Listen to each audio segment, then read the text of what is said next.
बेकरारी सी बेकरारी है, वस्ल है और फिराक तारी है, जो गुजारी न जा सकी हमसे, हमने वो जिंदगी गुजारी है।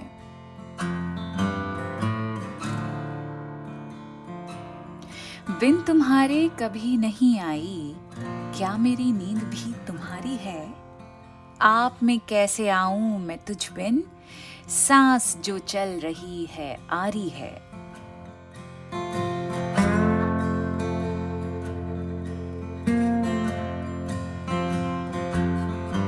नमस्ते जी, सत श्री अकाल, अस्सलाम वालेकुम।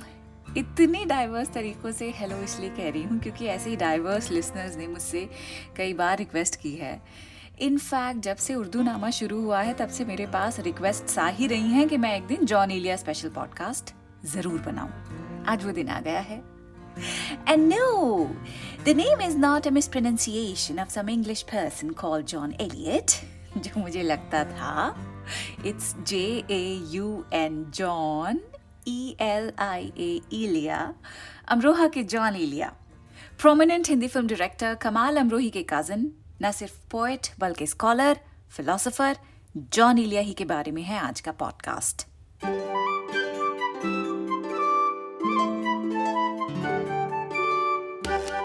द क्विंट पर शुरू हो चुका है उर्दू नामा। मैं हूँ फबीहा सैयद। देखिए, शायरी के बारे में कहा जा सकता है कि understanding poetry somewhat like cracking a code.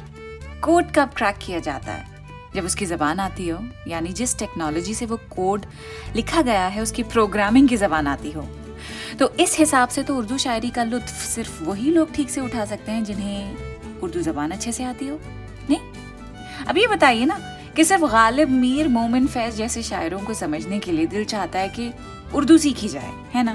Ahmad Faraz, Sahir, नज़ीर अकबर आबादी, जोशमली आबादी भी ऐसे ही शायरों की फहरिस्त में आते हैं जो उर्दू को हमारे लिए पुरकशिश, अट्रैक्टिव बनाते हैं। थॉट को लैंग्वेज का सहारा लेकर किस तरह एक्सप्रेस करना चाहिए, इसी को पोएट्री कहते हैं। इसीलिए हम इन पोएट्स के शैदाई हैं, फैंस हैं। और जॉन एलिया भी ऐसे शायर हैं जो वैसे तो अभी हाल ही में पॉपुलर हुए हैं। हाल ही से मतलब रिसेंटली से मुराद है कि अभी कुछ 20 सालों से। वैसे तो जॉन एलिया अपनी ज़िंदगी में was a well known poet, मुशायरों में रेगुलर थे। मतलब 8 साल की उम्र से जो इंसान शायरी करता हो, वो चाइल्ड प्रोडिजी को अपने लाइफ टाइम में मशहूर तो होना ही होता है ना। लेकिन world wide crazy fan following Elia को उनके इंतकाल के बाद मिली। 8 नवंबर 2002 में जब उनका इंतकाल हुआ कराची में, उसके बाद ही उनकी कलेक्शंस ऑफ पोइट्री पब्लिश होनी स्टार्ट हुई। ऐसा नहीं है कि उनकी ज़िंदगी में भी कोई किताब नहीं छपी। 1992 में पहला कलेक्शन उन्होंने शाया किया था, लेकिन जो प्रोमिनेंस उनके जाने के बाद उन्हें मिली थी, दैट्स अमेजिंग। तो जिस तरह से मैंने अभी कहा कि कुछ शायर ऐसे होते हैं जिनके काम को पढ़ के दिल चाहता है कि वो लैंग्वेज सीखी जाए जिसमें उन्होंने लिखा है, तो जॉन का भी वही केस है। जॉन की शायरी को पढ़ के ऐसा नहीं लगेगा that you are cracking a code, पर बहुत ही आसान बोलचाल में, सिंपल जबान में उन्होंने अपनी शायरी कही है कि मासेस में वो बहुत ही ज्यादा मकबूल हो गए। उनकी शायरी इसलिए और पसंद की जाती है क्योंकि उर्दू शायरी में हार्ट ब्रेक्स को बहुत ही लंबे चौड़े मेटाफर्स एंड एक्सप्रेशंस देकर लिखा गया है, लेकिन जॉन की शायरी में एक्सप्रेशंस बड़े ही सिंपल होते हैं। बिल्कुल ऐसा लगता है किसी यार दोस्त का दिल टूटा है या उसकी गर्लफ्रेंड उसे डंप करके भागी है। उनकी शायरी में, जॉन की शायरी में थोड़ी सी आपको तलखी भी मिलेगी। साफ और बिल्कुल खरी बात, अल्फाज में लिपटे हुए जज्बात नहीं है, सिर्फ एहसास हैं जो आसान जबान में कहे जा सकें, समझे जा सकें, and that's what John's poetry is about. जैसे कि छोटी सी नज़्म आपके लिए पढ़ रही हूँ, इसका नाम है दरीचा हाय ख्याल, मानी ख्यालों की खिड़की जो महबूब की तरफ खुलती है। लिखते हैं, चाहता हूँ कि भूल जाऊँ तुम्हें, चाहता हूँ कि भूल जाऊँ तुम्हें, और ये सब दरीचा हाय ख्याल जो तुम्हारी ही समत खुलते हैं। बंद कर दूं कुछ इस तरह कि यहाँ याद की एक किरण भी ना आ सके। चाहता हूँ कि भूल जाऊं तुम्हें और खुद भी ना याद आऊं तुम्हें, जैसे तुम सिर्फ एक कहानी थी, जैसे मैं सिर्फ एक फसाना था।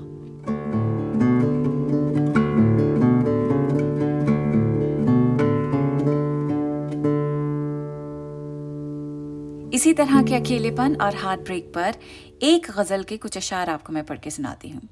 जॉन लिखते हैं इसमें,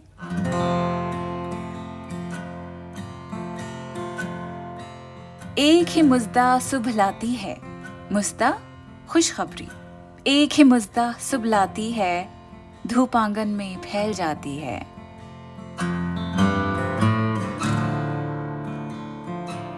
कितना सिंपल और खूबसूरत एक्सप्रेशन है जॉन का सुबह के लिए। वैसे एक और शेर के लिए यहाँ पे इस पॉइंट पे पॉडकास्ट के मैं थोड़ा डाइग्रेस करूंगी। जोश मलिहाबादी का एक बड़ा ही खूबसूरत शेर है सुबह के ऊपर, वो भी आपको सुनाऊंगी। इस वक्त दिमाग में आ रहा है वरना भूल जाऊंगी। जोश मलिहाबादी लिखते हैं, हम ऐसे अहले नजर को सबूत हक के लिए, हम ऐसे अहले नज़र को सबूत हक के लिए, अगर रसूल ना होते तो सुबह काफ़ी थी। कि अगर प्रॉफिट मोहम्मद रसूल नहीं होते तो हम जैसे पीपल ऑफ विजन के लिए, मतलब हम जैसे लोग जिन्हें किसी भी चीज़ पे यकीन करने के लिए सबूत चाहिए, एविडेंस चाहिए, तो हमारे लिए सबूत हक, एविडेंस ऑफ ट्रूथ देने के लिए सुबह काफ़ी थी अगर रसूल ना होते।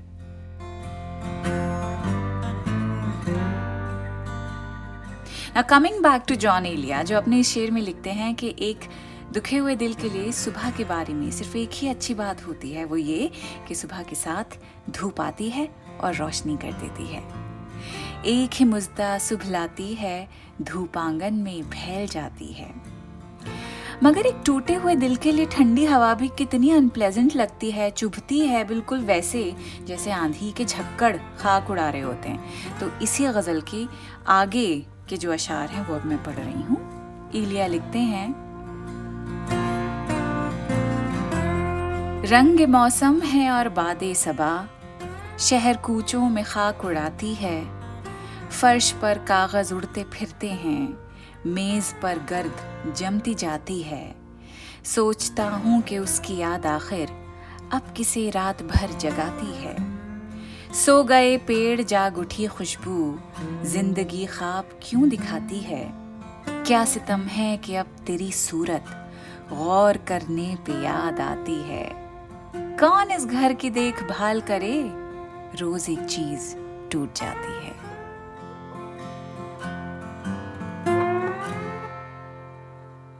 हार्ट ब्रेक्स अकेलापन लेकर आते हैं और ऐसे में feeling lonely is a very obvious emotion. So जैसे जैसे जॉन की शायरी से वाकिफ होते हैं वैसे वैसे you feel an astounding depth of despair in his poetry. यानी शदीद तकलीफ और गम कब होगा, जब शिद्दत से किसी से मोहब्बत की जाएगी और उस मोहब्बत के पूरा होने पर आपको एक सबक ये मिलता है कि आपकी मोहब्बत कैसी होनी चाहिए। लेकिन ये सारे लेसन्स के बावजूद जो सबसे पहला इमोशन होता है वो ये होता है कि हम आइसोलेटेड फील करने लगते हैं। ऐसा ही कुछ जॉन की इस अगली नज़्म में महसूस होता है। लिखते हैं, एक हुनर है जो कर गया हूं मैं, सबके दिल से उतर गया हूं मैं। कैसे अपनी हंसी को जब्त करूं, सुन रहा हूं कि घर गया हूं मैं। क्या बताऊं कि मर नहीं पाता, जीते जी जब से मर गया हूं मैं। अब है बस अपना सामना दरपेश, हर किसी से गुजर गया हूं मैं। वही नाज़ो अदा वही गमज़े, सर बसर आप पर गया हूं मैं। अजब इल्ज़ाम हूँ ज़माने का कि यहाँ सब के सर गया हूं मैं। कभी खुद तक पहुँच नहीं पाया, जबकि वहाँ उम्र भर गया हूं मैं। तुमसे जाना मिला हूँ जिस दिन से, बेतरह खुद से डर गया हूं मैं।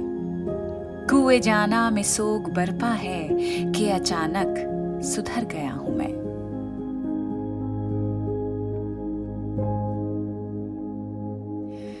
लेकिन मोहब्बत में खुद को तबाह और बर्बाद करना सबसे आसान तरीका होता है टू एक्सप्रेस वंस लव।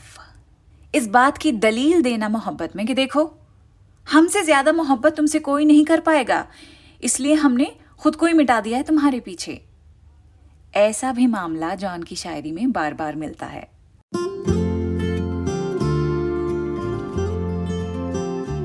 मैं भी बहुत अजीब हूँ, इतना अजीब हूँ कि बस खुद को तबाह कर लिया और मलाल भी नहीं। या फिर जिंदगी किस तरह बसर होगी, दिल नहीं लग रहा मोहब्बत में।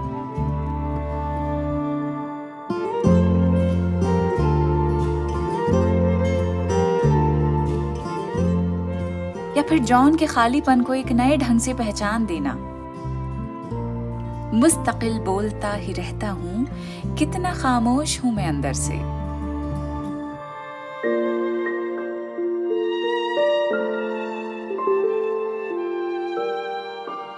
लेकिन वो मोहब्बत ही क्या जिसमें खुद को मिटाया ना गया हो। जॉन का वो शेर भी तो है, इश्क तो सर मांगता है मियाँ, इश्क पे करबला का साया है। चाहे वो इश्क खुदा के लिए हो, किसी इंसान के लिए हो, किसी दूसरी जस्तजू के लिए हो, खुद ही को थोड़ा तो भुलाना ही पड़ता है, तभी तो वो इश्क कहलाया जाएगा।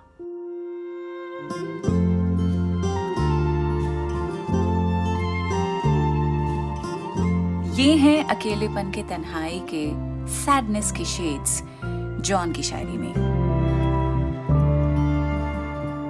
जॉन के बारे में जो मैं कह रही थी ना कि बहुत ही खरापन मिलेगा, सिंप्लिसिटी मिलेगी, तो उनका एक शेर है जिसमें मोहब्बत की उन्होंने एक कंडीशन लगाई है और वो है शिकवा।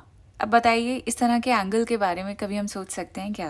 कि उर्दू पोइट्री में जो शायरी है उसमें शायर यही कहता है कि भाई अगर तुम हमें अपनी अटेंशन दो, हमारी तरफ नजरे करम करो, मतलब महबूब के बारे में जब वो लिखता है तो इस तरह से लिखता है कि महबूब की तरफ से कोई भी अटेंशन, कोई भी रिस्पॉन्स पोइट के लिए एक कंफर्मेशन है that yes his feelings have been reciprocated. लेकिन यहाँ जॉन क्या कहते हैं कि मोहब्बत की जो शर्त है वो ये है कि तुम मुझसे शिकवा करो, मुझसे लड़ो, आंखें दिखाओ, बात मनवाओ। कितनी सही है ना। अच्छा, शिकवा पर हमने एक बाकायदा एपिसोड भी किया है, वो जरूर सुनिएगा आप। वो पॉडकास्ट लिखते हुए मुझे बड़ा मजा आया था। शिकवा हुआ और भी जो हमारे पुराने एपिसोड्स हैं उनको आप सुन सकते हैं द क्विंट की वेबसाइट पर, वरना एप्पल पॉडकास्ट्स, गूगल पॉडकास्ट्स, जियो सावन और स्पॉटिफाई पर उर्दू नामा की आपको प्लेलिस्ट जरूर मिलेगी। तो प्लीज इन सभी प्लेटफॉर्म्स पर जाकर उर्दू नामा को सब्सक्राइब कीजिए आप।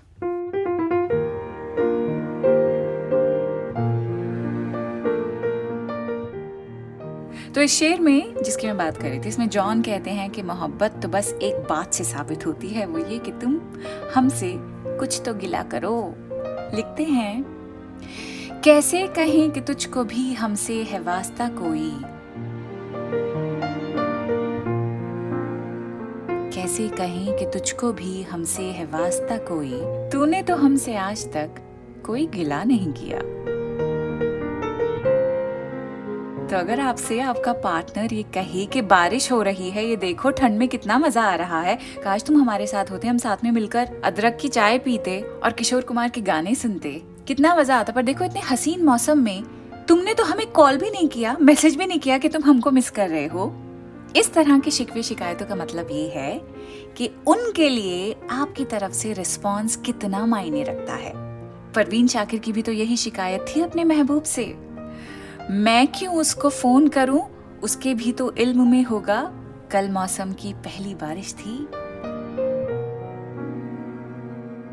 तो इस तरह के गिले शिकवे वही कर सकते हैं जो आपसे कोई वास्ता रखना चाहते हों, सिर्फ वही लोग जिन्हें आपसे बहुत उम्मीदें होती हैं। कैसे कहें कि तुझको भी हमसे है वास्ता कोई, तूने तो हमसे आज तक कोई गिला नहीं किया।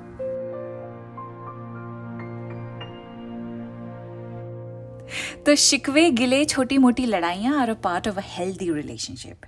इनसे उकताइए मत। हाँ, लेकिन लड़ाई झगड़े आपसे आपकी शनाख्त छीन ले या कोई ऐसा टॉक्सिक रिलेशनशिप हो जिससे आपकी आइडेंटिटी या मेंटल हेल्थ कॉम्प्रोमाइज हो, उसे जल्द से जल्द छोड़ दीजिए। It's perfectly fine to stay single.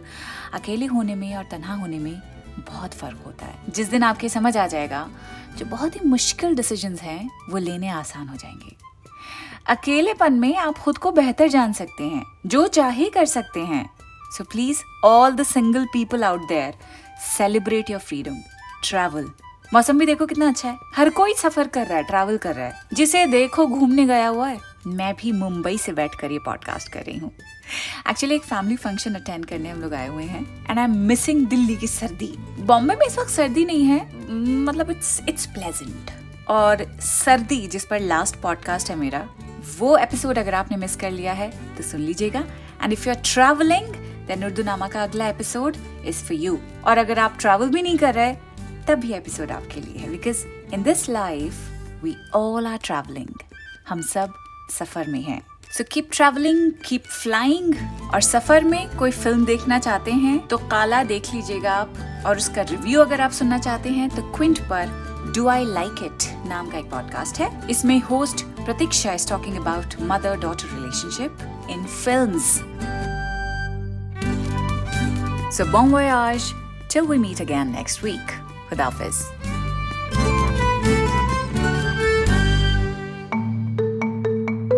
आप सुन रहे थे द क्विंट का पॉडकास्ट।